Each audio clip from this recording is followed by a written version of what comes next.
If you liked this video, please give a thumbs up and subscribe. Hit the bell icon to be notified of new videos. My purpose is now not to flood you with unsubstantiated information or stories. Instead, my goal is to raise humanity's stage of the focus of the species around us. Many debunkers these days are hired through the CIA and NSA to strive to stop any leaked data about UFOs and make it show up that the character who launched the facts is mentally unbalanced. They try to base their efforts upon a single psychological time period referred to as pareidolia, which is when a character notices a phantasm or misperception involving an indistinct and dim stimulus such as a picture or sound as being significant. Much as every person may also seem into the clouds and see shapes like animals, faces, and such.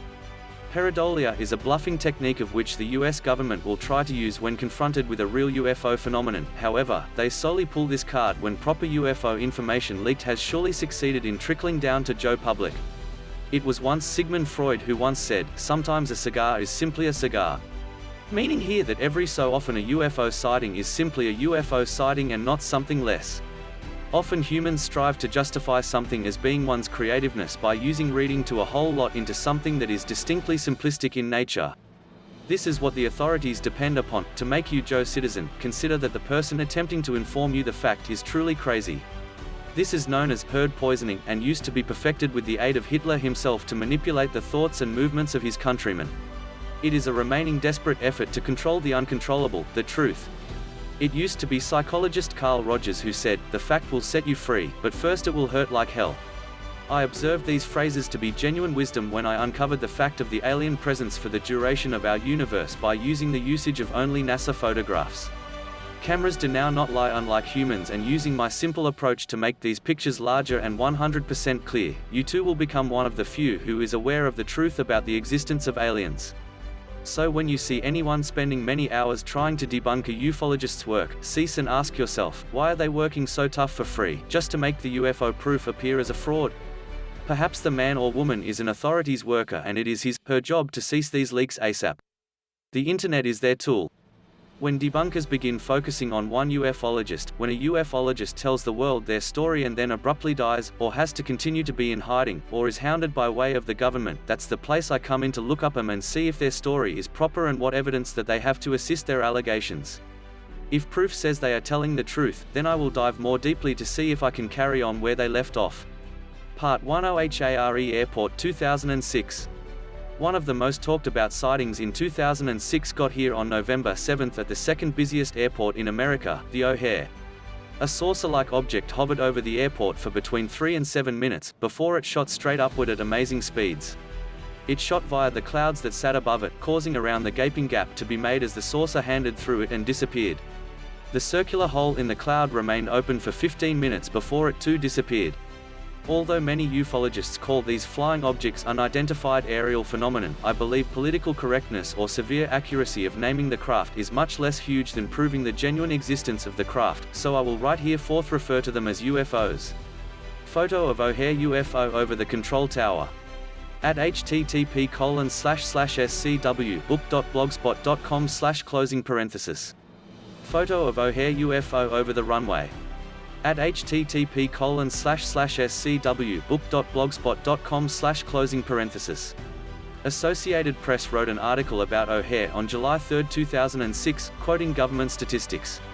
It stated O'Hare was once the busiest airport in the nation for the first one half of 2006.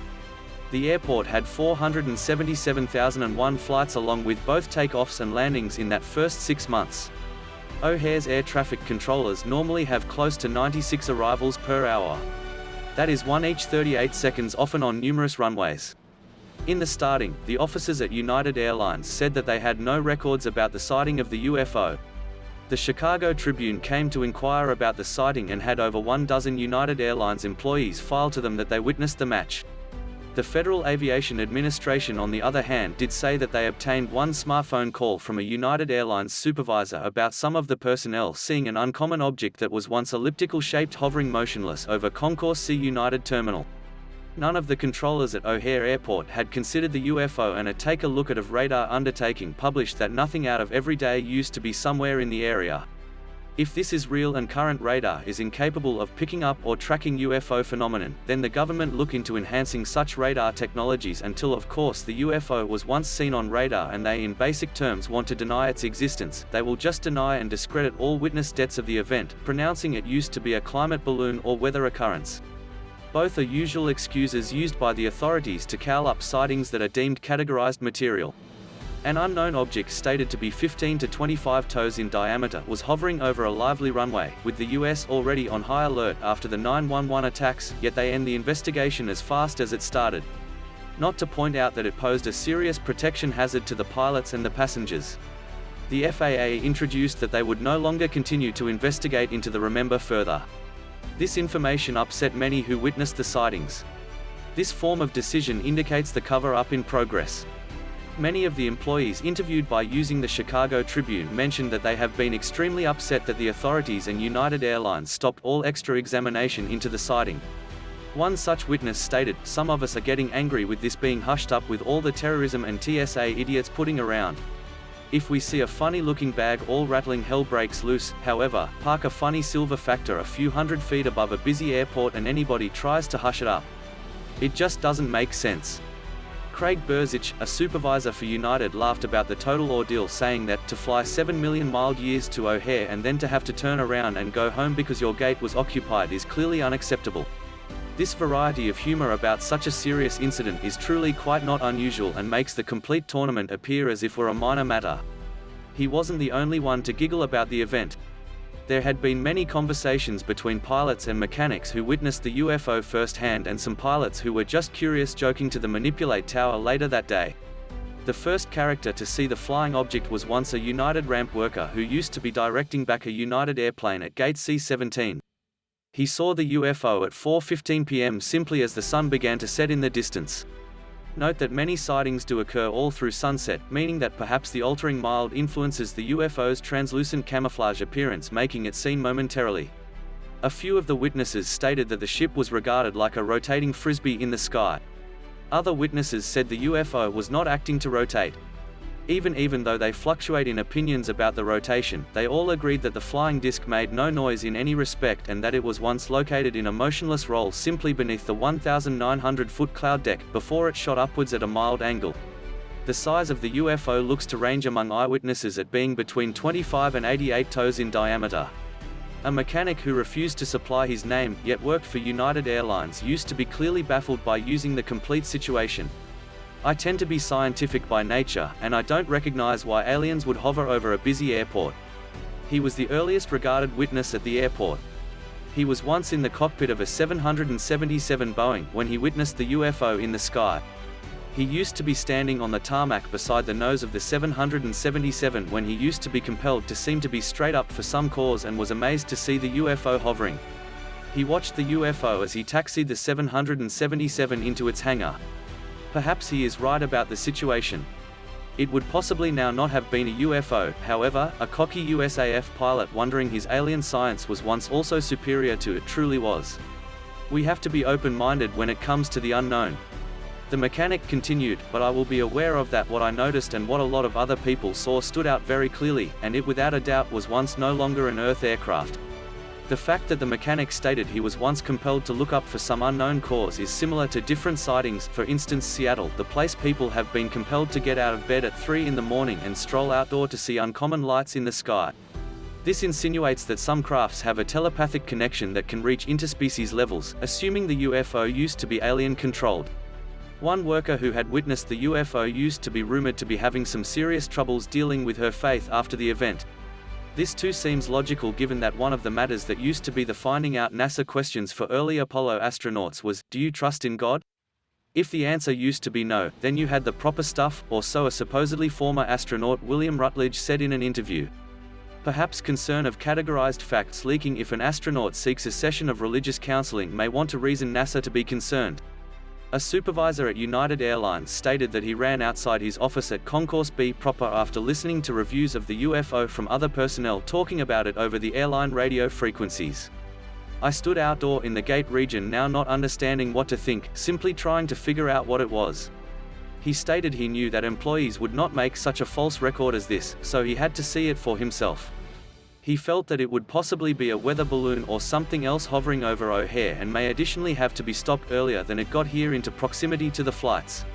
In a transcript of the dialogue that the United Airlines ramp tower and the FAA area supervisor in a near with the aid of O'Hare Tower, we start to recognize some small print through their fascinating and revealing conversation that started at 4:30 p.m. O'Hare Tower, Tower, this is Dave.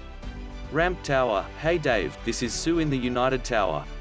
O'Hare Tower, hey Sue. Ramp Tower, hey, did you see a flying disc out through C-17? O'Hare Tower, oh, it starts off evolve Sue. Then they laughed. Oh, we're sorry Sue. You're seeing flying discs?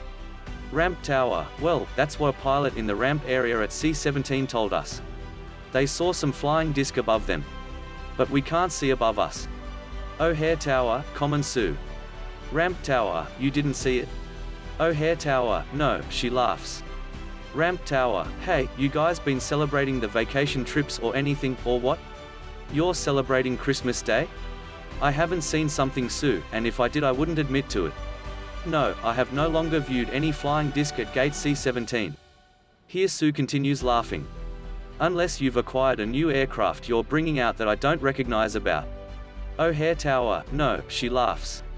This dialogue indicates how even skilled airport employees have fears about discussing records about UFO sightings. The fears that the two people have about discussing such a theme causes them to snort when they try to think about it. This is the kind of mindset that the US government is counting on to keep the important points they have discovered to themselves. The authorities make use of psychology to play on Joe Public's fears of looking foolish, and it works almost every time. In their subsequent conversation, the reality that a photo does really exists gets uncovered. Ramp Tower, I'm sorry, I informed Dave, there used to be a disc flying outdoor above Charlie 17 and he concept I was exceptionally an awful lot high. But, I'm now not high and I'm now not drinking. O'Hare Tower, yeah. Ramp Tower, so, any individual got a picture of it. So if you guys see it out there. O'Hare Tower, a disc, like a frisbee? Ramp Tower, like a UFO type thing. O'Hare Tower, yeah, okay. Ramp Tower, he obtained a photo of it. Laughing. A 0.33 conversation was recorded between a male at United Ramp Tower and O'Hare Tower that began at 4:52 p.m. It admits to multiple pilots witnessing the UFO. Ramp Tower, some of our employees.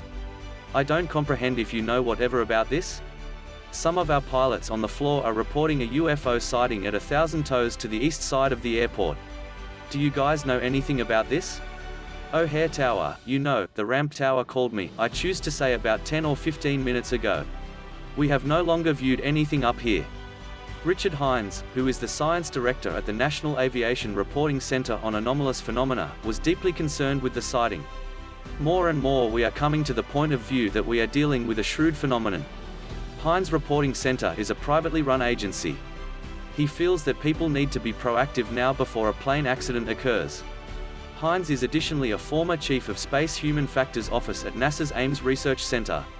All the human beings who noticed the O'Hare UFO firsthand, including a few pilots, stated they are assured that based totally upon the usual look of the odd craft, that there was once no way viable that it ought to be an airplane, weather balloon, helicopter or any different craft that is acknowledged to exist. The witnesses were not sure of what managed the craft that they saw, but very positive that it was once saucer-shaped. The employees at United have been irritated that a UFO got here into confined airspace for a few minutes and no one in electricity had taken the depends seriously. This looks to be opposite conduct than we would assume from experts at the FAA and O'Hare, so possibly a phrase from above was once dispatched down via the chain of command to hush it ASAP before a media frenzy began. In the beginning, United spokeswoman Megan McCarthy said that there used to be no record of any UFO report. There is nothing in the obligation supervisor log, which is used to report unusual incidents, she stated. This announcement appeared lacking because so many United personnel and pilots suggested the UFO sighting to their United supervisors. The pilots of the United passenger jet being taxied back from gate C-17 had been told via United employees of the sighting. One of the pilots reportedly opened a windscreen in the cockpit so that he could get an image of the flying saucer to exhibit others the proof. The pilot estimated that the atypical craft hovered at about 1,500 feet above the ground. That was once 400 toes under the cloud deck at the time.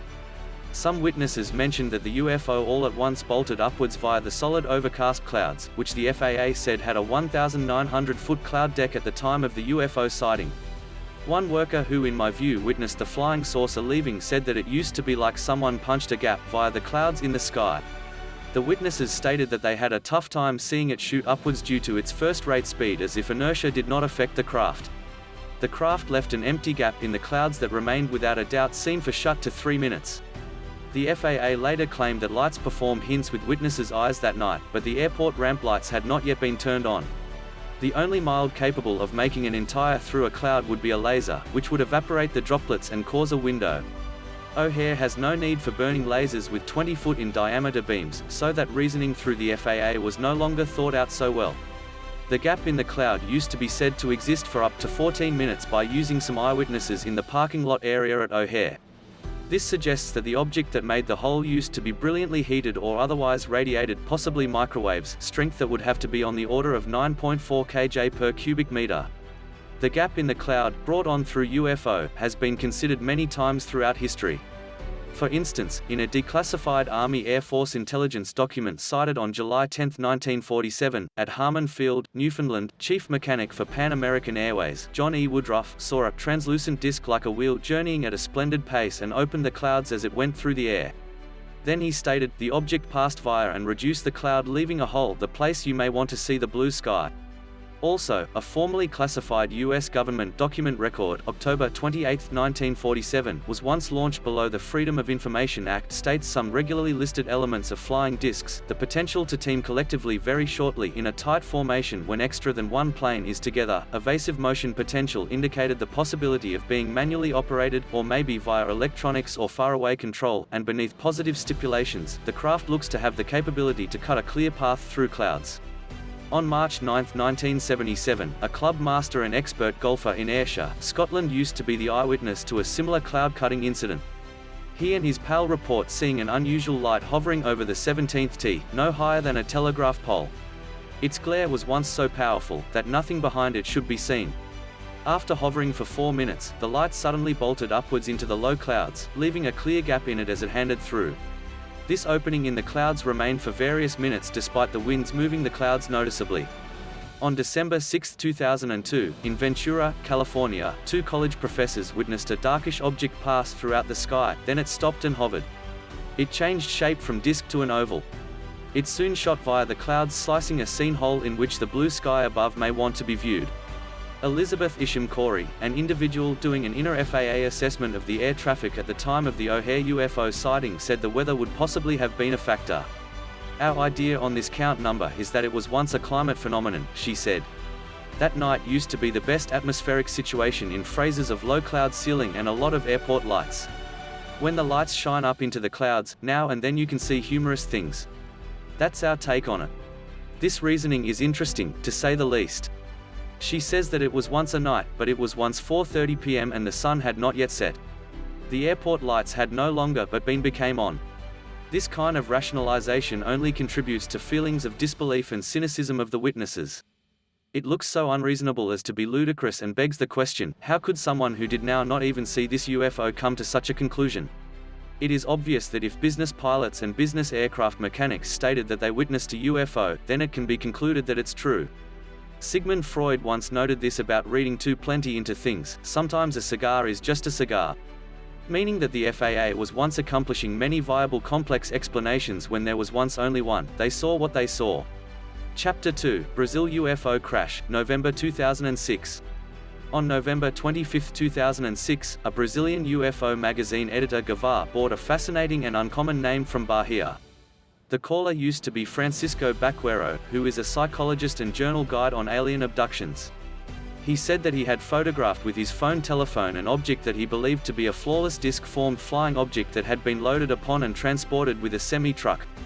The saucer itself sat upon a tractor-trailer. The truck had no figuring out marks as they traveled a street in the Brazilian nation of Bahia. Photo of Brazil UFO on the trailer. At http://scwbook.blogspot.com/. Photo of Brazil UFO with the aid of an unknown photographer. at http://scwbook.blogspot.com/. Photo of Brazil UFO via Roberto. At http://scwbook.blogspot.com/. He took the photo on Tuesday, November 21, at 7:16 a.m. Baquero stated that he heard of the crashed UFO being transported one day until now when an informer from an intelligence provider referred to as telling him about an unknown artifact that crashed and used to be recovered in the vicinity of Bahia, south of the capital Salvador. The talent informer instructed him that the UFO was once being transported from the crash website to a place in the city of Feira de Santana, a metropolis that was 110 kilometers from Salvador. They took it on the BR 324, a two-lane street with regular traffic. Even though Baquero was once very sick from his conflict with kidney disease, he decided that this was once too exciting and that he had to check this out for himself. For this, we are indebted to him.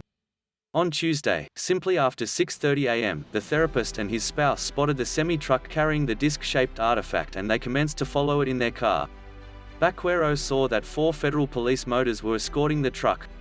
2 police motors beforehand of the truck and behind it. He additionally said that the truck moved very slowly down the road and that the saucer on its trailer was once so massive that the truck had to force down the middle of the 2 lanes, slowing sight visitors all around it.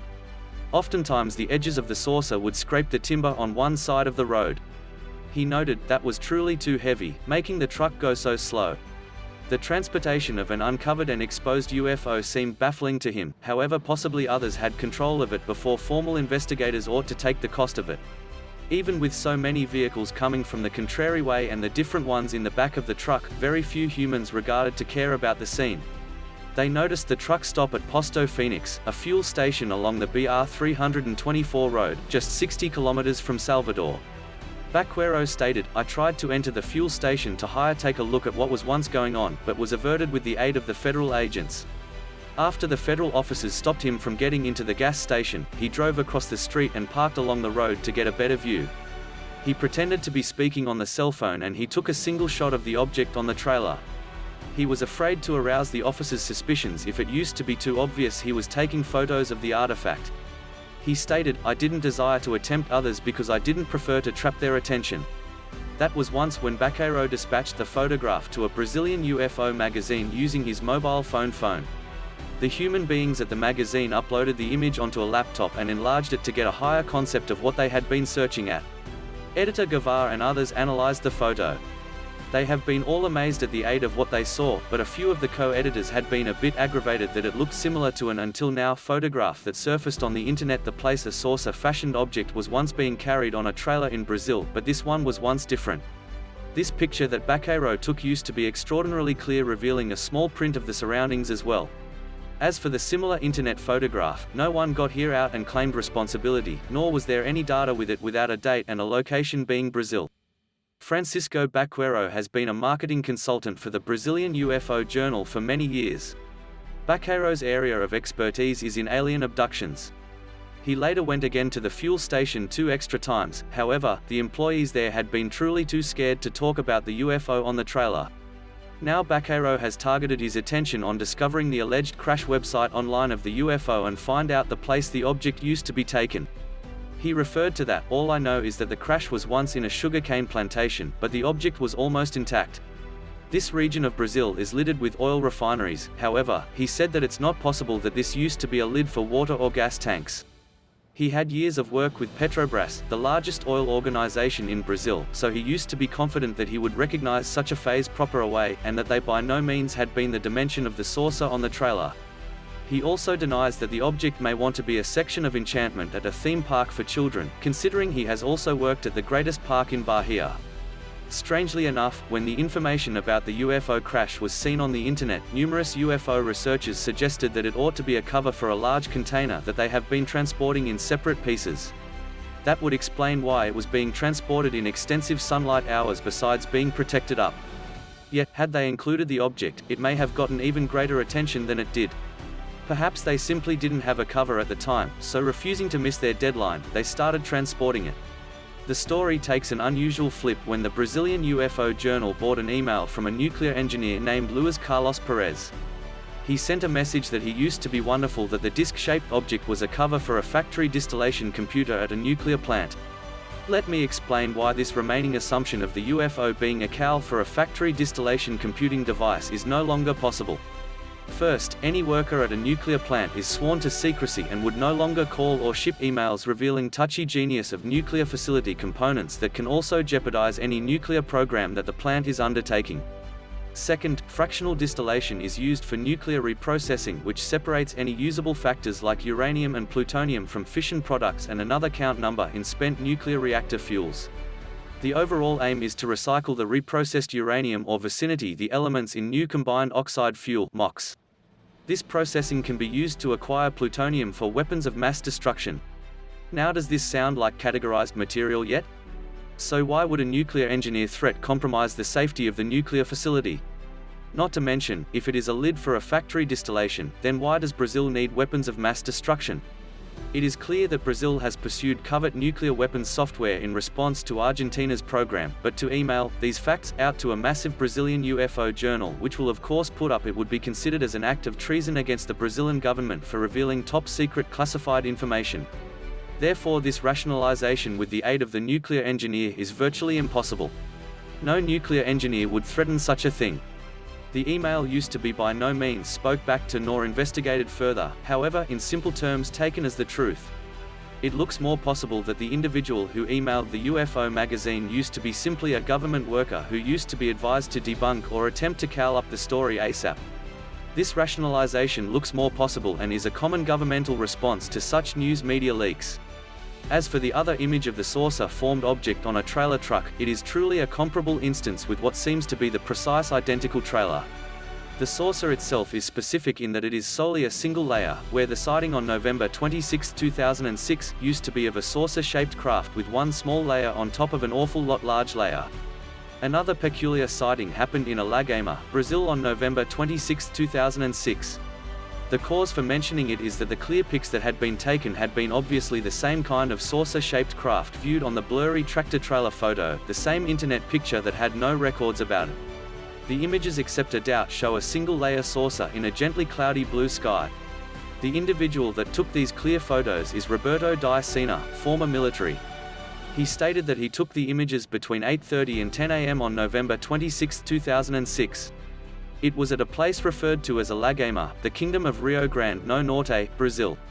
Diacena didn't see something bizarre in the sky and took numerous snapshots at random, deleting many later. Luckily, he didn't delete these clear lovely pics of the UFO. He used a Pentax Optio 66.0 megapixels.